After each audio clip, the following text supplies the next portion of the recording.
binisita natin ang isang poultry farm ng isa nating kababayan mula sa Lemery, Batangas, kung saan ipinakita niya sa atin ang kanyang mga alagang broiler na mula pa noong taong 2020 ay nagsimula na siyang gumamit ng Atovi.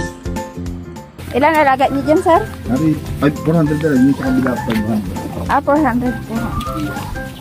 Ay, brooding stage pa lang yan, sir? Brooding stage pa lang. Okay. Ilan days na yan dito, sir? 2 days. 2 days. Ilan po yung laman ng bawat ganito? Nagit sandan yung isang. Ang isang case. 2 days pa lang po sa inyo? 2 days pa lang.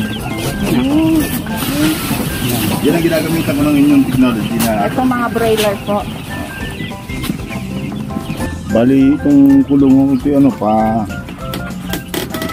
3 taon na to. 3 taon na po. Nung magkalaga ko ng manok, nakita ko na kayo sa YouTube. Pero yung pag-gamit ko po ng Atovi is pailang ano na po ito? Tuloy-tuloy. Sa pula ko sa inyo ng pandemic sa tao. Yung 2020 po yun. 2020. Okay. Ibinahagi niya sa atin kung paanong mas pinadali at naging sustainable ang kanyang pag-aalaga ng broiler sa tulong ng technology. So, ano naman po yung nakita niyong difference? Maganda naman, maganda pag sumok sa manok. Sa pagsisi po kasi, naiwasan yung mortality, gano'n. Madalang. Saka masigla sila. Minsan, pag hindi ako nagamit, hindi parang pasig ko sa manok ko, yun, medyo mahina siya. Saka maraming nagkakasipon. Lalo na ngayon. Pero kung, ilang days po kayo mag-harvest, saka ilang kilo po yun? Lagi na ako nag-average ng 2 kilo hanggang 32 days, ganyan.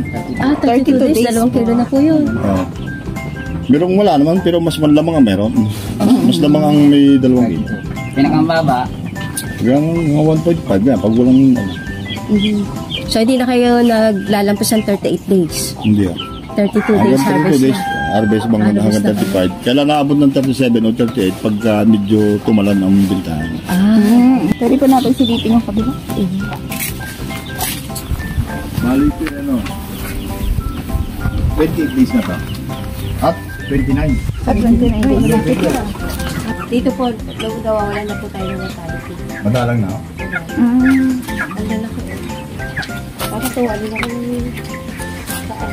Oo nga. Pambenta na yan, sir, no? Pwede na magsilat po, no? Ilang eggs po lahat to? 500 to. Saan ang supply niya ng dito, sir, ng manok niya? Sino sinasuplayan niya po? Diyan sa Katayan, sa kanto, meron na ako sa Katagabalayan, meron taga-rito sa Magkano po ang house na yung library? Ang huling bigay ko po 140. Yung sinundan yan. 140 po. Ayos ang presyo. Tama-tama po sa inyo. Talaga namang enjoyable ang pag-aalaga ng broiler, lalo na kung tuloy-tuloy ang produksyon at hindi problema ang pagkakasakit ng mga manok. Sa tulong ng Atovi, mas maagang nakukuha ang kanilang marketable weight, kaya mas bababa ang gasto sa pakain at siguradong maganda ang kita.